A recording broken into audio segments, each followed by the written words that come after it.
बच्चों के विकास का आधार शिक्षा, पोषण और आहार। तो आइए बचपन की इन जरूरतों को पूरा करने के संकल्प के साथ सुनते हैं समग्र शिक्षा उत्तर प्रदेश और यूनिसेफ लखनऊ की तरफ से प्रस्तुत ये कार्यक्रम जन पहल। शिक्षा प्रगति की ऐसी सीढ़ी रोशन होती जिससे हर पीढ़ी। आज माता पिता ने है ठानी विद्यालय प्रबंध समिति में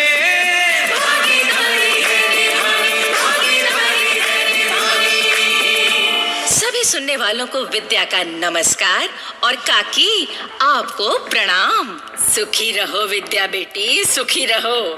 तुम्हें और सभी सुनने वालों को मेरी तरफ से ढेर सारा आशीर्वाद। काकी, ये जो हमारा प्रोग्राम है जन पहल, इसमें हम एसएमसी मतलब कि विद्यालय प्रबंध समिति की भूमिका, जिम्मेदारियों और कामकाज की जानकारी को बांटते हैं। बिल्कुल ठीक कहा तुमने बेटी। एसएमसी वाले ये सब काम करेंगे तभी तो शिक्षा के अधिकार अधिनियम की हर बात पूरी होगी। हाँ काकी, तो आज और आने वाली कुछ कड़ियों में हम एसएमसी की उस जिम्मेदारी की बात करेंगे जो बच्चों को दोपहर में स्कूल में मिलने वाले भोजन, अध्यापकों की स्कूल में हाजिरी और स्कूल में किसी भी प्रकार के भेदभाव को मिटाने से जुड़ी है। और ये तीनों ही बातें जरूरी हैं। काकी, तो पहले बात करते हैं सरकारी स्कूलों में बच्चों को दोपहर में मतलब कि करीब 11-12 बजे मिलने वाले मुफ्त पौष्टिक भोजन के बारे में।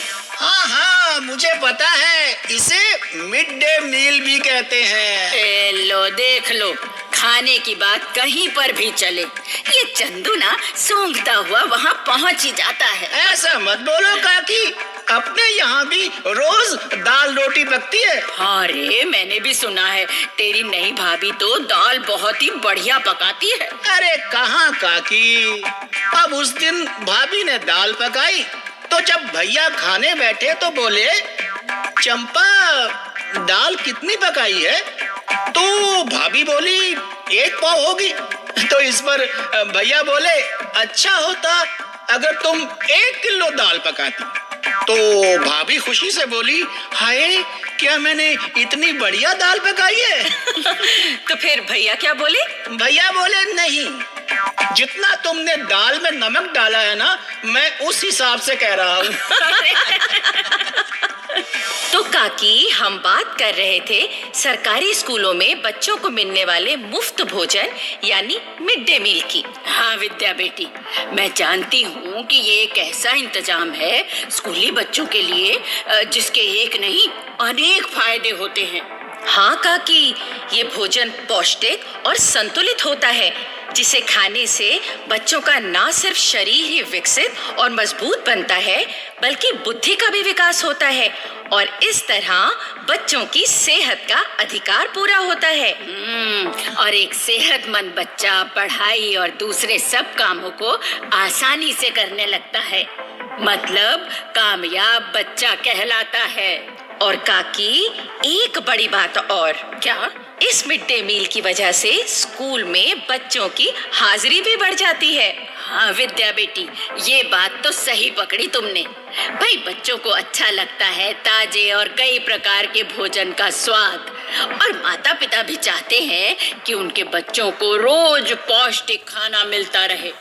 तो भाई इससे स्कूल की हाजिरी बढ़ती है ना। जी काकी, और एक साथ भोजन करने से बच्चों में सामाजिक मेलजोल बढ़ता है और एक बार इस तरह जो बच्चों के मन से भेदभाव मिट गया तो फिर सारी उम्र वो उनके मन में दोबारा नहीं पैदा होगा। जी, तो इन सारे फायदों को देखते हुए एसएमसी को चाहिए कि वो बच्चों को मिलने वाले इस भोजन पर भी पूरा ध्यान दें। और एसएमसी को जिन बातों का ध्यान रखना चाहिए उनमें से कुछ बातें हम जानते हैं हमारी आज की नाटिका को सुनकर।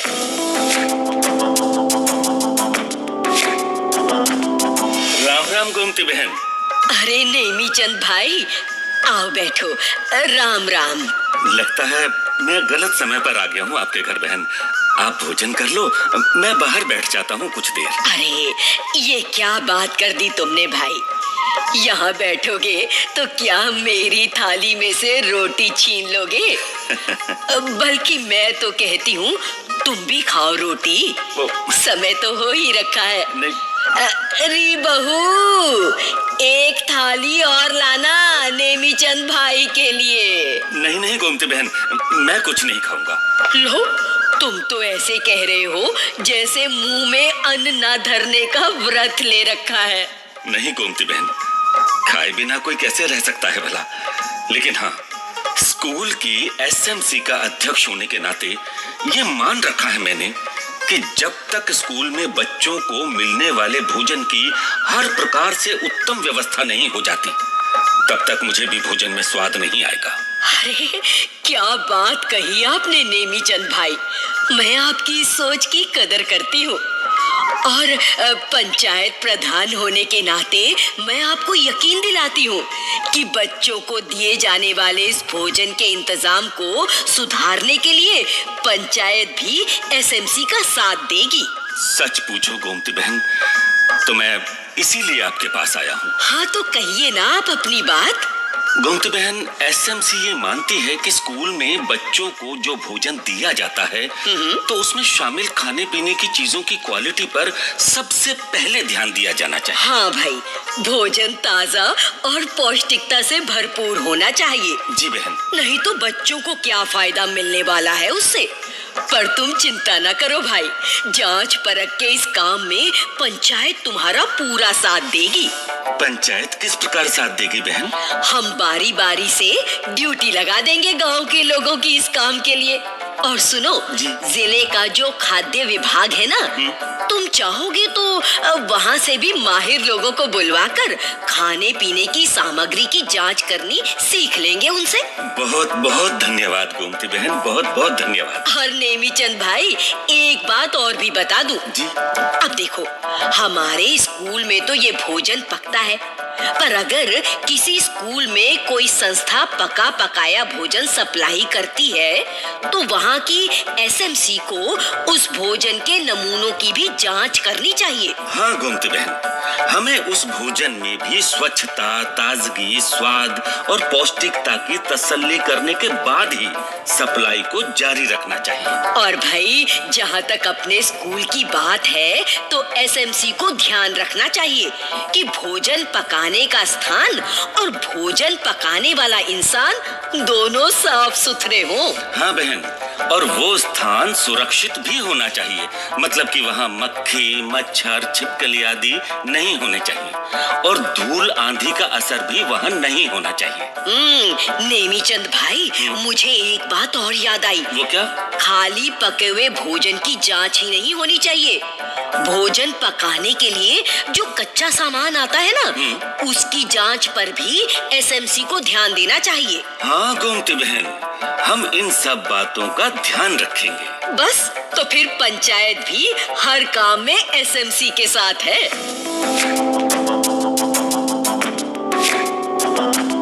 तो काकी, अभी हमने उन बातों की जानकारी प्राप्त की जो स्कूल में दिए जाने वाले भोजन को ध्यान में रखकर एसएमसी को पूरी करनी चाहिए।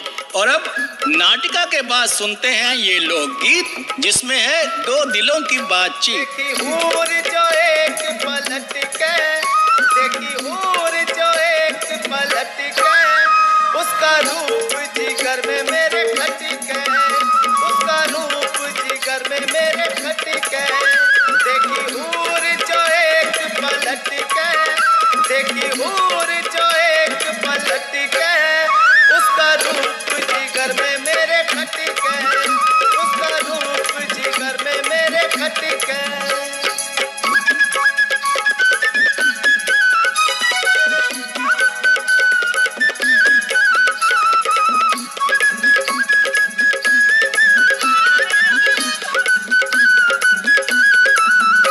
ताहिर का रूप अजब का, मेरे तीर जो मारा गजब का।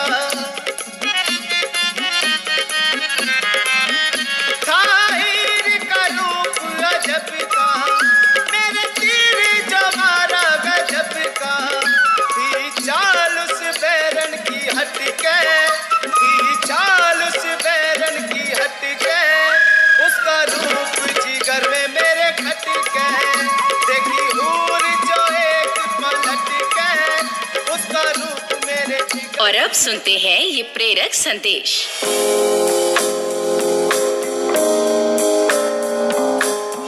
हमारा नाम रोहन लाल है। हम पूर्व माध्यमिक विद्यालय चहटा, ब्लॉक काकोरी, जिला लखनऊ के विद्यालय प्रबंधन समिति के सदस्य हैं।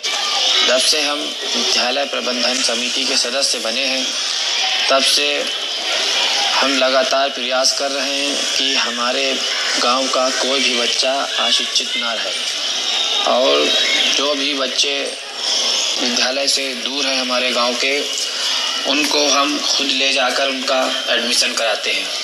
और जो बच्चे रोज विद्यालय नहीं आते हैं, उनके अभिभावकों से भी बात करते हैं हम कि उन्हें रोज विद्यालय भेजें।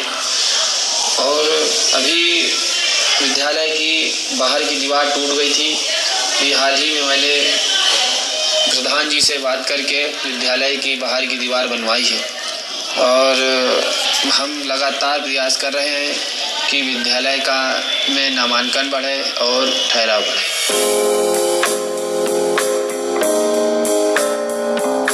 और अब आपको हमारा चंदू बताएगा कि बच्चे जब स्कूल जाते हैं तो लौटकर परिवार को भी कैसे समझदार बनाते हैं। अरे विद्या बहन, आपने ये जिम्मेदारी मुझे दे दी, बहुत अच्छा किया। तो नन्ना दीपू स्कूल से लौटा तो अम्मा को उसने बताया, स्कूल में स्वास्थ्य जांच को आए मास्टर जी ने समझाया, बीमार जब कोई होता घर में तो क्यों करते हो अंधविश्वास, बीमारी के लक्षण दिखते ही जाओ डॉक्टर जी के पास। भाई ये बात दीपू ने बताई बहुत ही खास।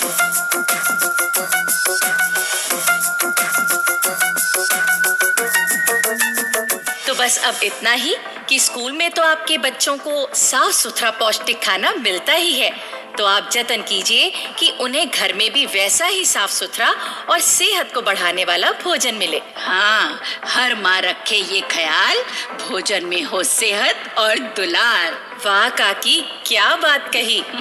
भाइयों बहनों, अगर आप अपनी बात हम तक पहुंचाना चाहते हैं या विद्यालय प्रबंध समिति के बारे में कोई जानकारी चाहते हैं या कार्यक्रम के बारे में कोई सुझाव देना चाहते हैं, तो इस पते पर लिखें। हमारा पता है समग्र शिक्षा उत्तर प्रदेश, सर्व शिक्षा अभियान ऑफिस, विद्या भवन, प्रथम तल, फर्स्ट फ्लोर, निशांतगंज, लखनऊ 226007। और अब पता नोट करने के बाद एक जरूरी बात और सुन लीजिए। भाइयों बहनों, हमें मालूम हुआ है कि आपको जन पहल प्रोग्राम बहुत पसंद आता है, लेकिन हम चाहते हैं कि ये प्रोग्राम और भी अच्छा बने ताकि आपको और पसंद आए। इसलिए इस प्रोग्राम में अपनी भागीदारी निभाइए।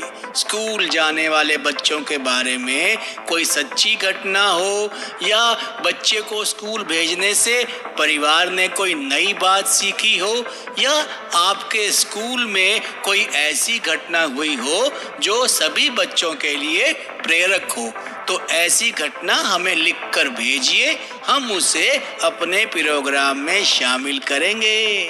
तो अब जन पहल के अगले कार्यक्रम तक विद्या और अपनी काकी